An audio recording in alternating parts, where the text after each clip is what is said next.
So you are do we say cattle rancher, cattle farmer, cowboy? What do we call you?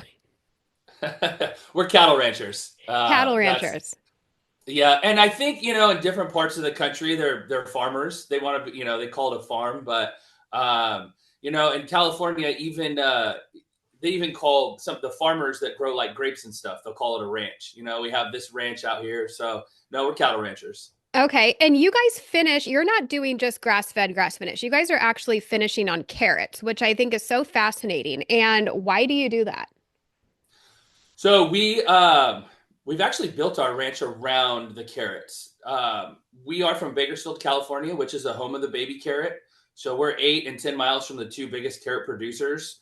And so when they make like a baby carrot, we get the tips, tops, pieces, the extra carrots, and so where we before wouldn't be able to run as many cattle, we are actually able to make our grass last longer because of the carrots. And a few years ago, we tried the finishing thing, and oh man, it was really good. So we had to do something with it. And I'm assuming they like to eat the carrots. They they love the carrots. It's like candy. The carrot truck comes in and they just run off the hill for them. They love it. That's so awesome. And I've seen pictures on your social media with the big pile of carrots. And I don't know, it just like it's kind of cool, like just the novelty of it. Like it just seems really interesting. And I'm also wondering because I've had your beef before and I am very picky. I don't usually love grass finished beef. To me, it can almost have I've heard people say gamey, but to me, it almost has a fishy taste. And whatever you're doing with the carrots, it almost takes that fishiness away. But what is it with typical grass-fed beef that gives it like a different flavor that some people might not enjoy? Well, I don't eat other grass-fed beef. We eat ours, but I would only say that it's the diet. Essentially, you're tasting what the cow's eating, and so the native grasses that they eat, even some of the texture can be tougher. I mean, when the grass is green, they're going to have a more lush diet, a lot more moisture in their diet, and then if the grass is brown, when it different seasons, that's when it can be tougher, less moisture in it. So I can't really answer to the fishy taste, but I can only say that whatever it goes into the cow is going to go into us too. Yeah, that makes sense. And I've actually seen something that it could be even just something with the omegas because of the different like grass they're eating. So Yeah, yeah, I've looked that up. Like the what is it, the polysaturated fats and the omegas, and so it's just a more of a dense flavor profile. But for us, if a cow's going to eat 15 pounds of grain in a day, because carrots are 90% water, they're going to eat 150 pounds of carrots just to get that same 15 pounds of dry matter. So all that extra like carrot moisture, it's like a smoothie, when you juice or you juice the carrot, it all goes into the muscle tissue and it fills up the muscle tissue like a water balloon, and it stretches it like elastic. It fills up, and so you get this great eating experience where it's less chewy, and then it kind of pops in your mouth like a berry and almost like a sweet taste. I mean, you've had it. I don't know if that's how you describe it, but that's how I kind of let people know this is what to expect. It's going to be a completely different eating experience. yeah, and I love that you're doing that because it definitely changes the profile, the flavor profile, and I would assume is I mean I do enjoy grain finished beef, but that maybe carrots would probably be a healthier option than doing the grain fed. What are your thoughts on grain finished beef? Well, I mean, it's delicious. We grew up on it. It's a different eating experience than ours. I feel like sometimes if you eat a lot of it, you want to take a nap, where ours has all the extra B12s in it and you feel really good afterwards. But I mean, it's a big part of the market, and we can't just say, oh, we want to be, everyone has to be regenerative and grass fed because, red meat is healthy for people, and we can't make it more expensive because in this kind of world, in this kind of economy, any mom that's shopping for her kids and wants to get, healthy protein, the grain finished option is very efficient and it needs to be out there for that. Yeah, I agree. I've always been one to kind of say, eat whatever you think is delicious and what you can afford, even if that is Walmart meat, it's still going to be super nutritious. But back to the regenerative farming. So, can you dumb that down for us? Like, what exactly is regenerative farming? And then what are your practices that make it different than just conventional cattle farming? That's a great question because it hasn't really been defined. Years ago, it was sustainable farming, sustainable ranching, and everyone had their own take on it. Where, a seventh generation rancher could say, well, we're still around, so it's more sustainable, or we are sustainable because we still exist. A feedlot could say, we could grow cattle bigger, faster, stronger, cheaper for the end consumer, so we are sustainable. And then that kind of rolls in like the regenerative. It started, I think, with like soil samples and light hand on the land. But where we are, we don't really fit into a box. But where we like to apply what we are as regenerative is we're using millions of pounds of food waste. I mean, some days we'll use 1,000,000 pounds. That's 20 fresh truckloads of carrots.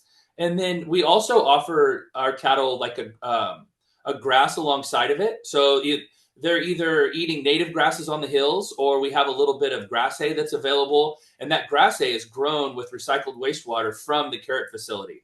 So when the carrots come in from the field, carrots are grown in the ground, and they wash them off, and they'll use the same batch of water for a couple days. And then it goes out to like a back field or a back pasture, and they can grow crops not for human consumption with it. So when they do that, they'll grow, different hays or crops. And so we actually get our grass hay from wastewater, and then our cattle feed is essentially food waste or food residuals from something that wasn't good enough to go to the grocery stores. Okay, that's interesting. So I've always kind of assumed that the regenerative means that you're just using the land in a certain way, but I guess you're saying also includes like using food waste or different like water and stuff. Well, and we still do pasture rotation. Okay. In California, it's green in the winter, springtime. It's hot in the summer. The grass turns brown, and it might not start raining till the first of the year. So when you move pastures, like our cattle, our mama cows, they go up the mountain in the summertime to where it's cooler, and then they'll have their babies, and then they come back down for the wintertime, or the fall. But we have to have grass to come back to from them. If we just scalped every field, we would be doing ourselves, a disservice. It's not good for the land. And then now we're having to buy hay or carrots to feed them, and it's not cost efficient. So we still practice pasture rotation. We even have a ranch that we lease from the Nature Conservancy, and they're constantly doing, soil samples and checking different fields to make sure we always leave enough grass. And that's right next to ours as well. So they're contiguous. So we get a lot of great data from that. But the additional part is, instead of going to a traditional feedlot, we're using, a food waste and a water waste product to make a white tablecloth or healthy protein for the end consumer. That's so interesting. Now, can like any farm across the US be doing these regenerative practices, especially like with like what did you say, the field rotation? Or like does it matter like what kind of climate or just even like the type of soil? Like can anybody do this? Well, I can't speak for, people all over across the country because we have different climates. I think that there's always room for improvement. I think our biggest competitor is us yesterday, and we try to better ourselves every day. And if people want to lean into the regenerative, absolutely. But so many times that they're leaning into yield or profitability, because if it costs more or you produce less to be regenerative, they still have to feed their families. And the different climates to it. I mean, you can't do this. The desert, I mean, there's, one cow per, 500 to 1,000 acres. And so you can't really do it out in the desert, but maybe in, Nebraska, what they might say, well, we bring cattle in after we harvest our corn, and then they'll clean up the corn stalks so they don't just get dissed into the ground or left out there. I think as long as we're always trying to minimize our waste and be stewards of the land, it's good for everyone. Yeah, I love that. Okay, let's talk about the hot topic with it being vaccines and antibiotics and all that in cattle. What are your thoughts on that? What do you guys do? We don't use antibiotics, and our cattle are really healthy because they're very spread out. Call it social distancing if you want, because we're a free range concept, and they get to move around and be on the hills. And the carrots are so full of vitamins that they stay really healthy. As far as vaccines, pretty much every rancher vaccinates for what they call blackleg, and that comes from it's a spore that comes from the soil. They're vaccinated at a couple months old when they're calves, and other than that, that's it. The antibiotic thing, it really got big years ago when they were adding antibiotics to the cattle feed, and people were like, "Hey, time out! They're healthy," but that came from a lot of cattle that couldn't handle the hot feed, which is a lot of grain. It would raise the pH in their stomach, and it would get kind of like be at E. coli factory. So, or now you see like these liver abscesses. There's a lot of this beef on dairy cross that's coming where they're taking like dairy cows, Holsteins, and then crossing them with Angus. Well, the Holstein breed for generations has learned to build like an immunity, or they can take a lot of a high grain, high energy diet. But the Angus cattle, they're bred to uh, be on grass for more of their life and then go into a grain environment at the end. And so we're seeing like high liver abscesses, over 50% in some of these. And that's because they can't handle it. Well, an antibiotic essentially would fix that. Um, but they've outlawed, I'm going to say outlaw, you have to have a vet approval to put antibiotics in feed, but you can give it to them for shots. Now, if we have a sick animal and it's like life or death, we will give them antibiotics. We'll set them aside, and then they will go, to an auction yard or something. We won't put them in our meat stream. Okay, and that makes sense. I mean, of course, like we don't want to be taking antibiotics ourselves, but if we need to stay alive and be healthy, then of course. So why wouldn't someone do that for their cattle? What are your thoughts? I heard now this was like last year that there were certain farms that were like marketing their beef as like mRNA vaccine free when it wasn't even like available yet to use or something. Like it wasn't even a thing, but they were using that topic to like sell their meat. What's going on with that vaccine? So, man, I've seen some publications, from like big ag magazines where they would tout that as a positive thing, the mRNA. There is no mRNA for cattle, so it's not available. No one's using it, but we do get the question a lot. So, for all of the frequently asked questions, maybe people are. I'm not going to knock them for it, because if you're selling your meat, you get a lot of calls and emails. Is mRNA in there? Because people actually want to know, especially after COVID.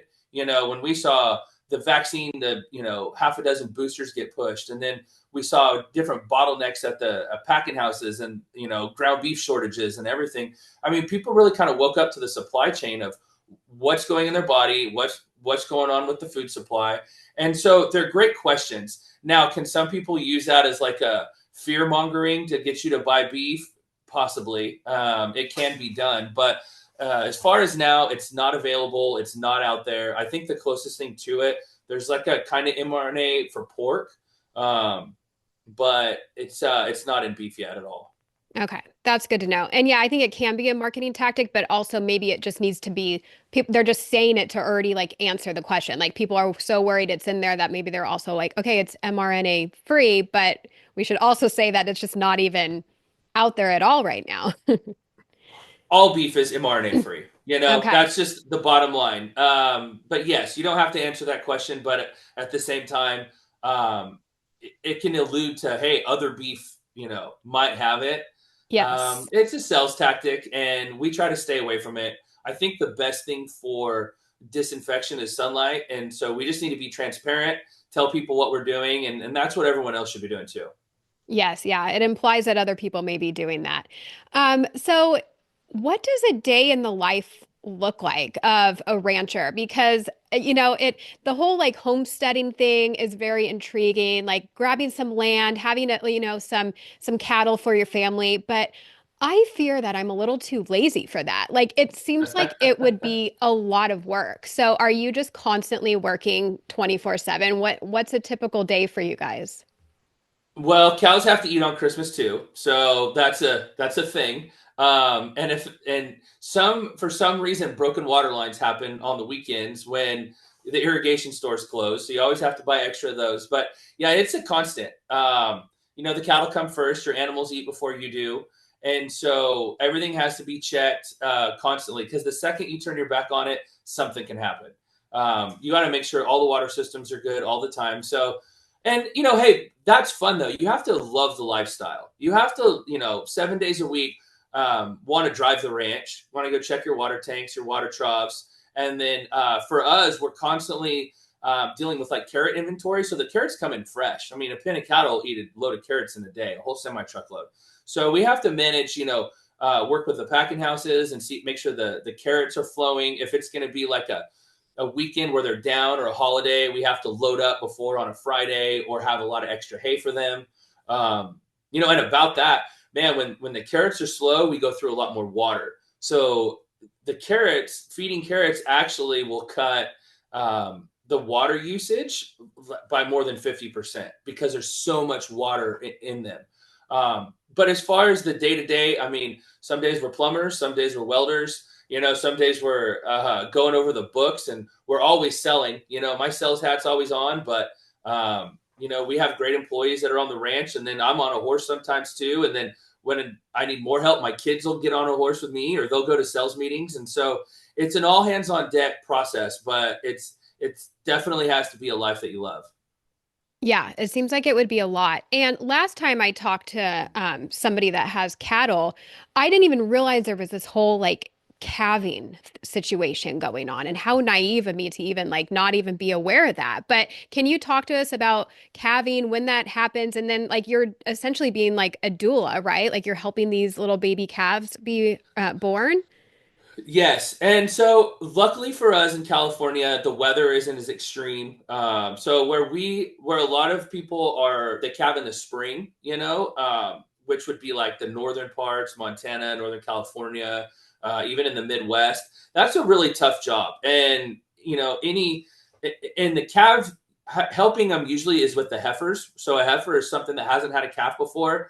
Their first calf is the hardest calf, and I've pulled my share of them. And when they're stuck or if they're breached, it's a thing, and you got to glove up and get in there. And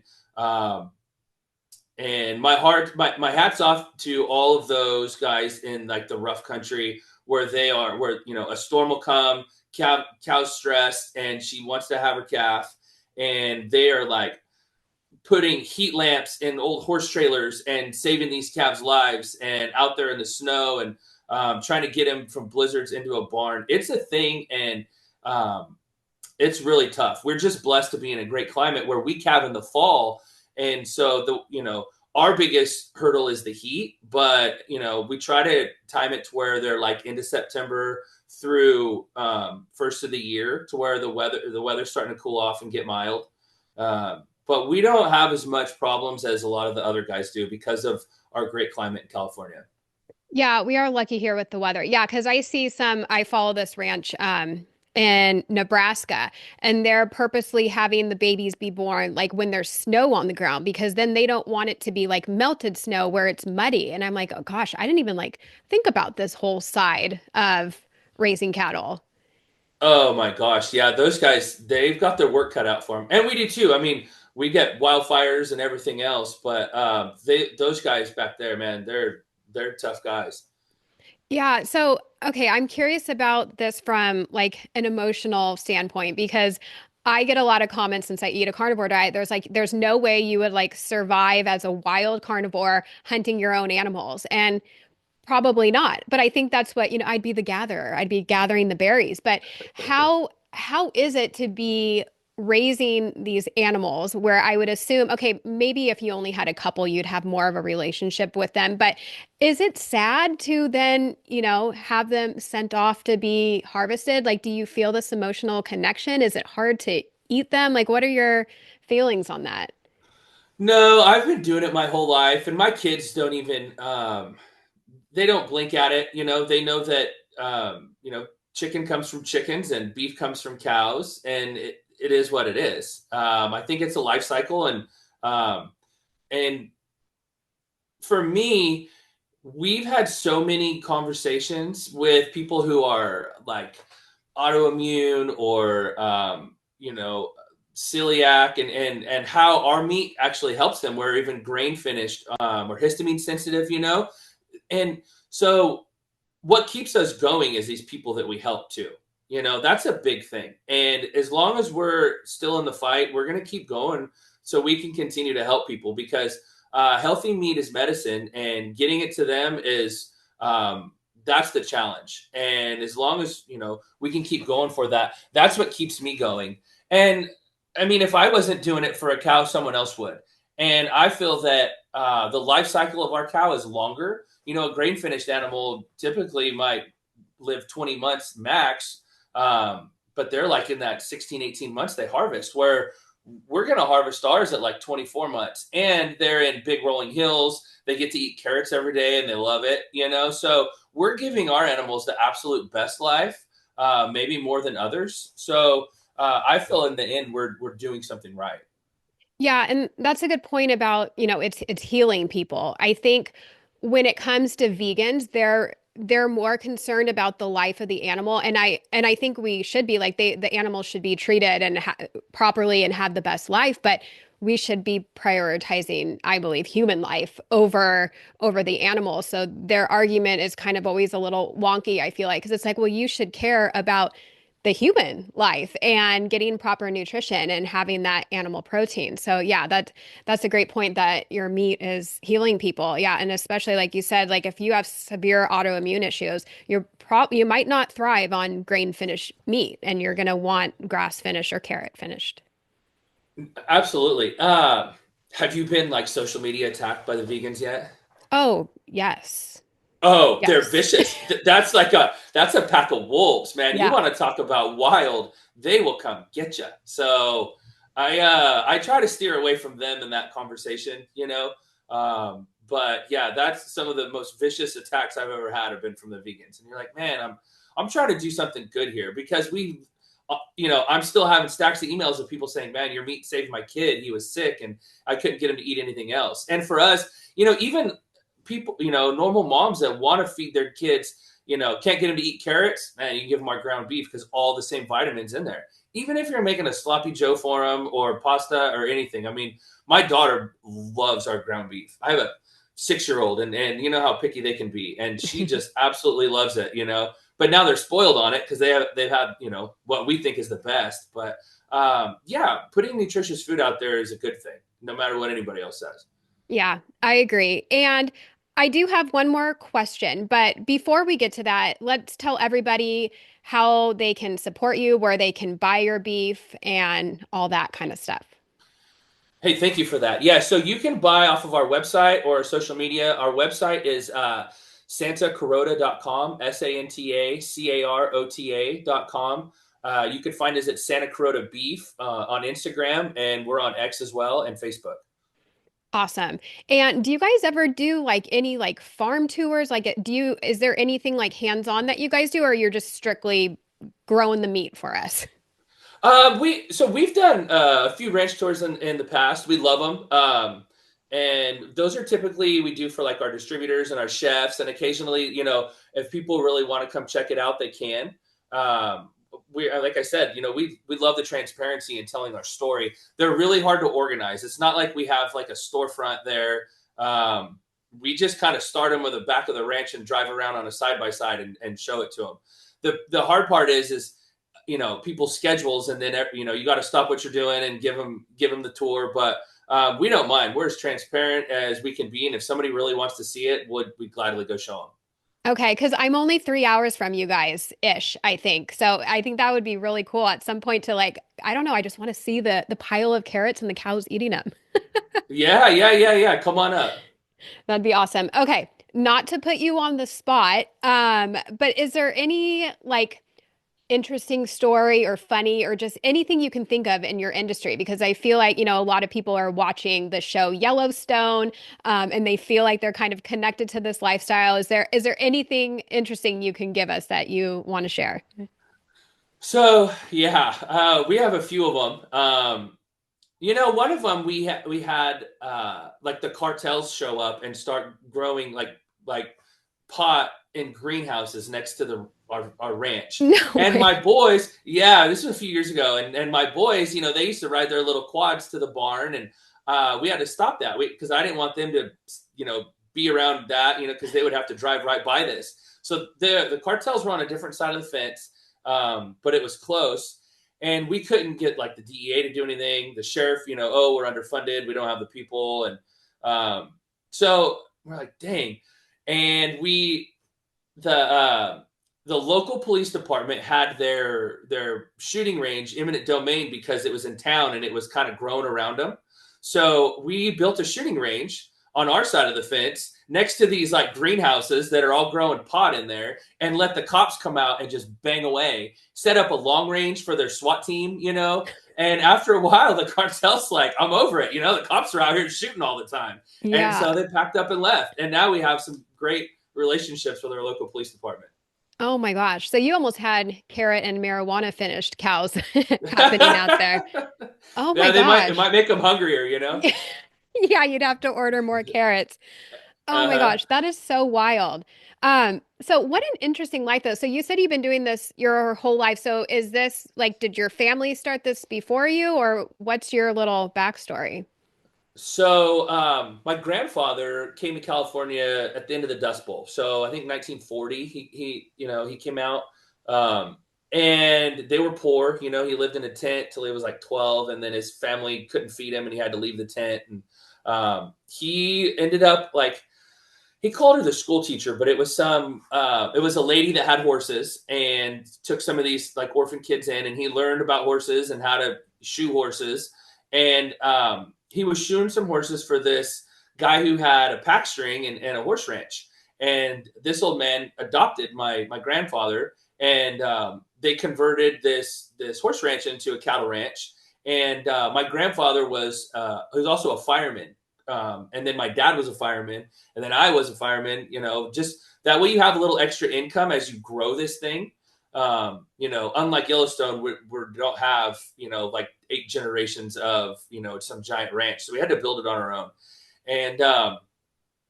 And so in the late 80s, he tried to buy a stack of wastewater hay from Bill Bolthouse, which is Bolthouse Farms.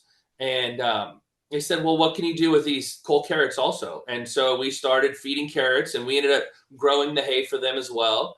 And then as they grew, the carrot operation, we had to, move off site and start buying ground and leasing ground. And we essentially built our entire operation for these fresh daily deliveries of carrots.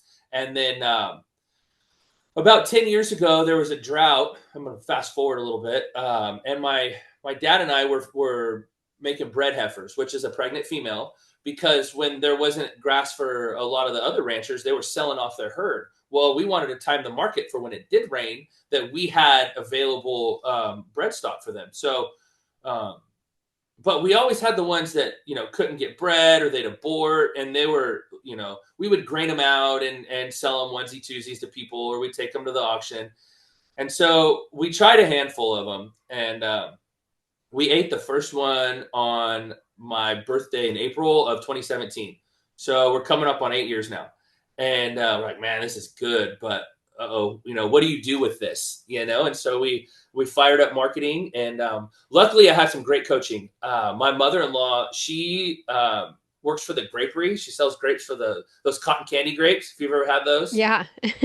Yeah, Awesome. so that whole company has been amazing coaching for us, as far as an elevated product, how to brand it.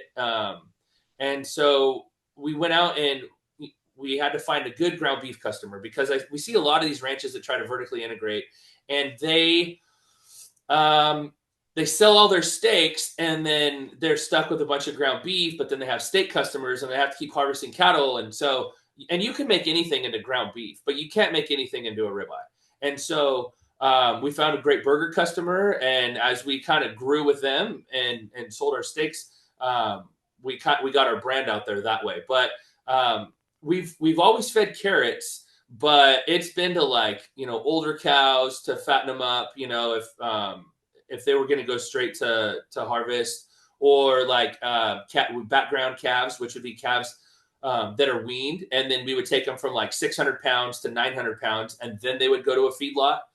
But for so long, the feedlots didn't like the orange fat from the carrots. They liked that white corn fat. So it was a big no-no, and we had to take a discount if there was too much carrot fat in them. But grass-fed meat has that kind of yellow beta carotene tint too. So the best part was social media and grass-fed meat really kind of like broke that glass ceiling for us and paved the way so we could just show people what we do. And it turns out the market loved it. Where we were poor boying it before, just taking like, whole loads of carrots in a 500,000 acre field and dumping them to cows. Um, you know, People love that. We're like, hey, this is a free range concept, and the meat is really good, and we are using food waste. So what was not loved by some of the bigger corporate guys, turns out the market actually embraced us, and people really loved it. So we just continue to tell our story. From our kids being on the ranch and our journey the whole way. I have a 6-year-old daughter that's cerebral palsy, and so she's in a wheelchair. But we built her a saddle and have a little therapy pony, so she gets out there and she rides and does her thing. And I mean, we just never let good enough be good enough and keep going. Oh, that's awesome. Okay, that just made me like tear up and total full body chills. That's so amazing. Yeah, I just love what you guys are doing, and I hope everyone goes and orders your beef. It's really good. Even if you think you don't like grass finish, the carrots really do something different for the flavor. So definitely go give it a shot. Okay, last thing. What is your favorite cut of beef, and what do you think is an underrated cut? Ooh, so I'm gonna go out of the box. I think our ground beef is, I love it. It's light like turkey, but I don't really like turkey. But it is very light, and we are able to offer like a 70-30 blend, which is fattier. Which like a lot of the grain finished stuff, the fattier blends will like stick to the roof of your mouth, and But ours, because of the viscosity of the fat is so light, because there's no grain in it, it's all that extra carrot water. It's really good. And so, I mean, we make everything with it. We do, my wife and I will just have a bowl of ground beef with an avocado on it and love it, or doctor that up like it's a taco. I'm pretty proud of our ground beef. I think the most underrated one is probably the top sirloin, because like a wagyu is going to get the moisture from the fat, all that extra marbling. Well, we get our moisture from the muscle tissue, as I was saying, where the moisture from the carrots fills it up. So you get like that awesome bite with it. So I think a top sirloin is really like a filet mignon on the budget. I know there's a lot of ribeye people out there. I like ribeyes too, but I think my favorite's going to be right in that top sirloin part. Awesome. I love that. Okay, Justin, thank you so much for being here. Everybody, go try their beef. It's amazing. And thank you so much. I appreciate it. Courtney, thank you so much. Have a great weekend. You too. Thanks. Uh huh.